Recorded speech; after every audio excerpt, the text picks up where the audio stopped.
మహన్యాస రుద్రాభిషేకం అంటే మనకు వీటిలల్లో ఏ రుద్రాభిషేకం చేయాలన్నా, ఇప్పుడు మీకు చెప్పిన సంఖ్యలో ఏ రుద్రాభిషేకం చేయాలన్నా మహన్యాసం చేయాల్సింది.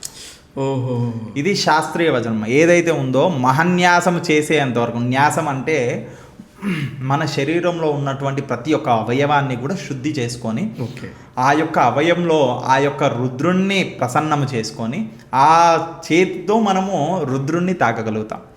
నా రుద్రో రుద్రమర్చయ్యదు అంటే తాను రుద్రుడు కానిది రుద్రుణ్ణి అర్చించలేడు, చేయలేరు.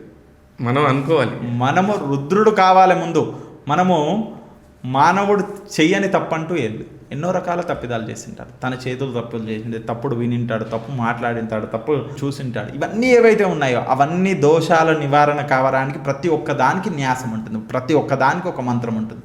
అలా న్యాసపూర్వకంగా మహన్యాసాన్ని చేసి అప్పుడు మహన్యాసపూర్వక రుద్రాభిషేకం, అప్పుడు రుద్రాభిషేకం చేస్తే దానికి విశిష్టమైన ఫలితం ఉంది.